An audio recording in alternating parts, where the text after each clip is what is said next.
This morning. We are going to the YiWu market. Go to the train station and we take a train to go to YiWu. Yeah, so we're gonna go to YiWu market, and it's still, as you can tell by the masks, we're kind of in the time of the virus. So it's going to be interesting to see whether or not the market is fully operational. You have some friends working there. What did they tell you? They said it's much quiet right now, and they close the market very early. Yeah, so normally it's a very busy place, and we think that today it might be a lot quieter. I'm actually gonna guess that most of it is closed, but we're gonna go and find out.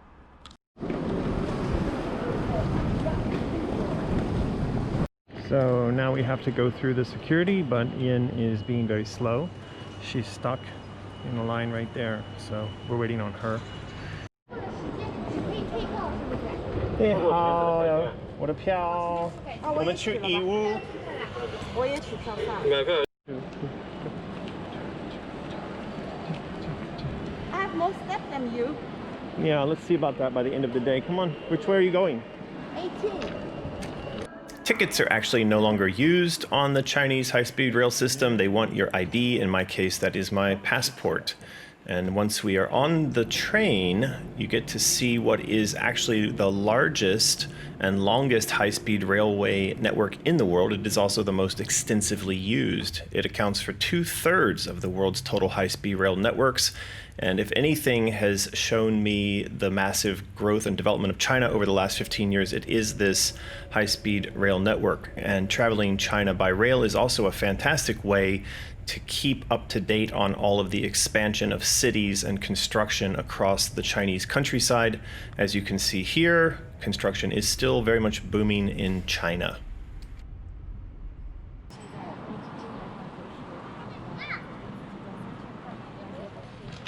So behind us here we have the International Trade Market, and it doesn't look like there's a lot of people. It's quite quiet. So we're gonna go inside and see what is going on. This security check is something that's new in the time of the virus, but once inside, the market was much as I've seen in the past. There are thousands of these little showrooms. These are not retail shops, but these are the display centers for the output of thousands of factories around China. The scale of this market is really something to behold. You have 5 buildings, and in each building there are anywhere from 3 to 5 floors, and across each floor there are 20 aisles of shops that you see here. It takes on average about 20 to 30 minutes to walk from one end of an aisle to another, so you can imagine that just one floor could take you a day to walk and explore, much less to stop at every one of these shops and talk with them about the products that they have on offer.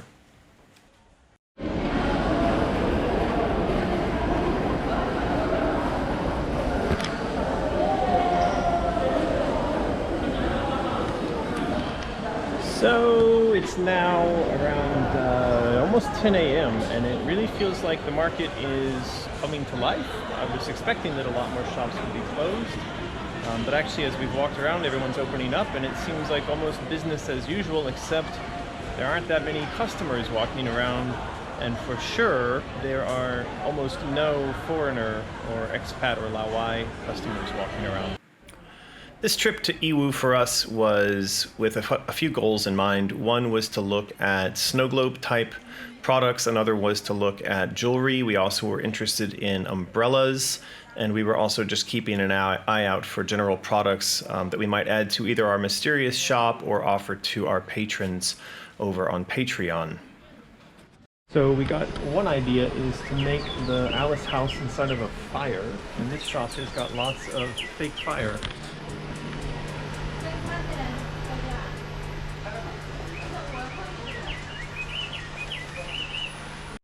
你们有没有是里面是空气吗？那都没有。没有啊。OK。Alright， 好，谢谢啊。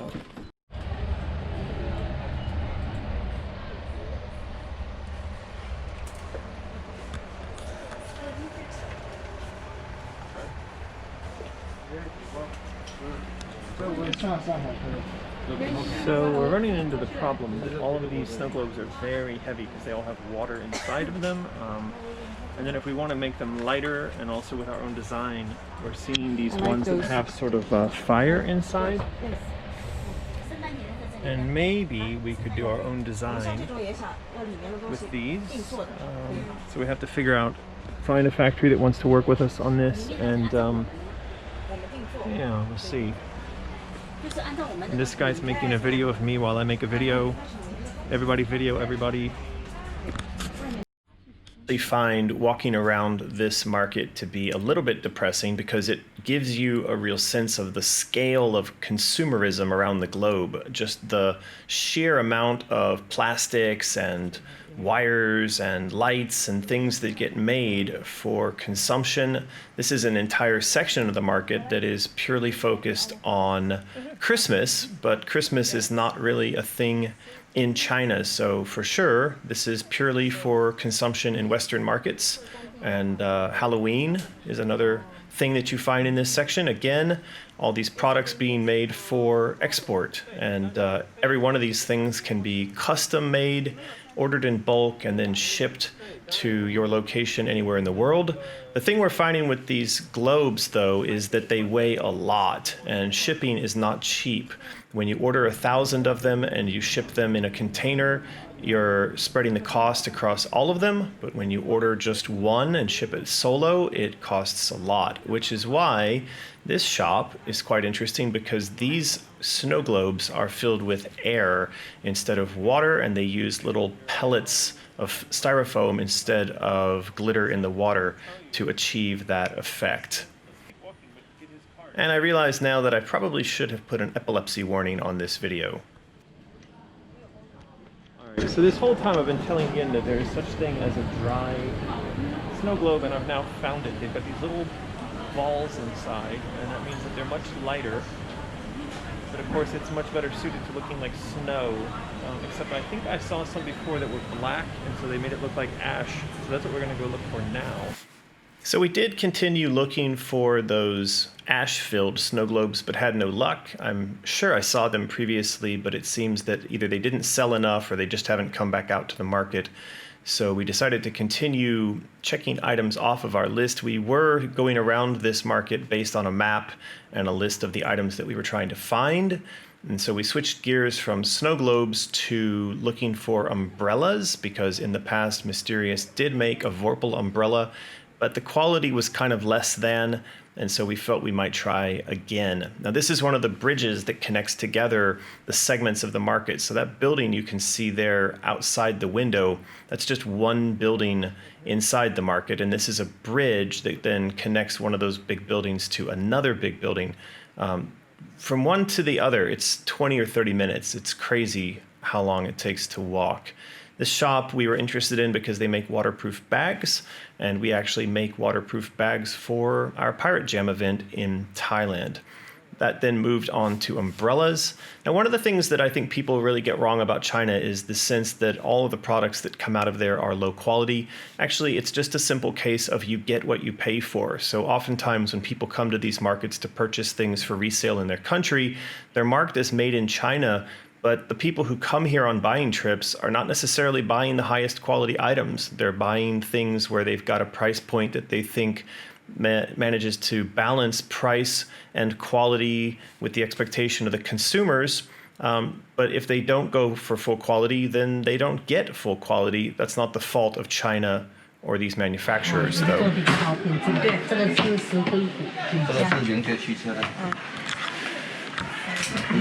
So these guys have nice umbrellas with aluminum frames and fiberglass, and they are automatic open, closed, and also if they get reversed, they still close quite easily. So quite high quality and good design.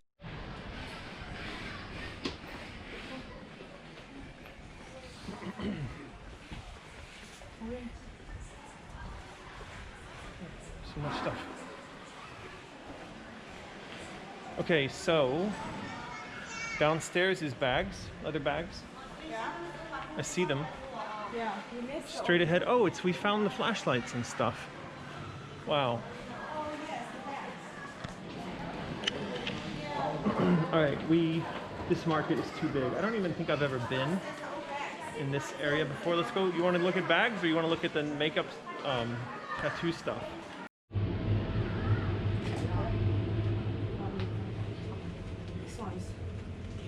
Okay, good, great, run away.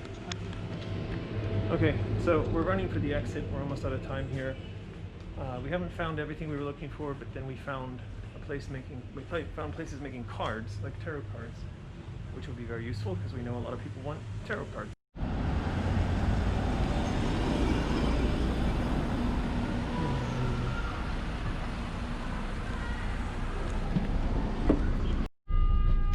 Oh, today we walked almost 20,000 steps, and we find some factory making bags. Oh no, making jewelries and umbrella. And now we are in a taxi going back to the train station, back to Shanghai. I noticed one funny thing about the taxi drivers in YiWu is they're all tuned into some WeChat channel, and they sit on there cursing each other and doing some sort of competition. So anyway, it's quite entertaining to listen to.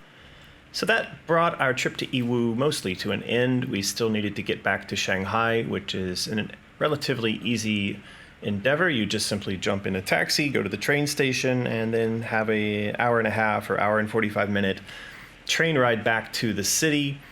If you are going to go to YiWu, a couple of things to keep in mind. First of all, the place is absolutely massive. We had a list that we had prioritized for the things that we wanted to see on that day, and I had printed out some maps to indicate on what floor and in what buildings we might find the items that we were looking for. Even with all that preparation in hand, we still did not manage to see all the things that we'd hoped to see. I think that YiWu, if you're going to buy more than a couple of different categories of products, is a multi-day adventure, because just one building and one floor, as I mentioned previously, could take you an entire day by itself, especially if you are really trying to comparison shop and collect a lot of information about a particular type of product.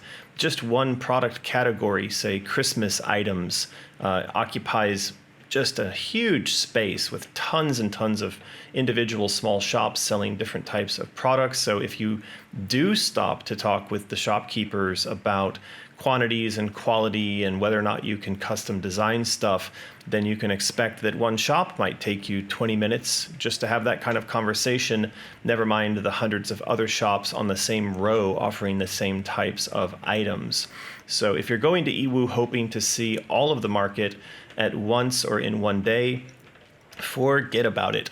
I think that given the size of the place, you could imagine that the 5 buildings, even if you were to simply speed walk from 1 to the 5th building, that's 5 buildings times 30 minutes a piece, that's 2.5 hours.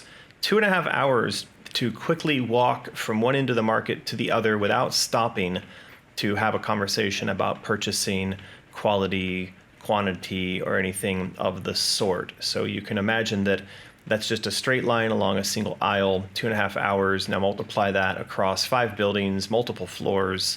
Again, you're looking at a multiple day endeavor. But it is very easy from Shanghai to get to YiWu. The transportation system is very clearly marked out, very simple. One thing you want to make sure that you do know when you arrive at YiWu is which building you want the taxi driver to stop you off at, because if you just say to him, take me to the YiWu International Trade Market, they will become very angry. The reason is that the market is so big that stopping at building 1 is not the same as stopping at building 2, 3, 4, or 5. And as I just suggested, if you were to drop at building 1, but your actual destination was building 5, that would mean that you've made a 1 hour or 2 hour mistake in terms of where you should have been dropped off. So make sure that you've pre-planned your visit and that you know exactly which building you want to go to so that you can tell the taxi driver that. Oh, we finally make it home. We walked almost 20,000 steps. Wow. We went to the moon. Finally home. Hi. Hey, hello. Is that your mom in front? Huh? Hey. Did you forget us?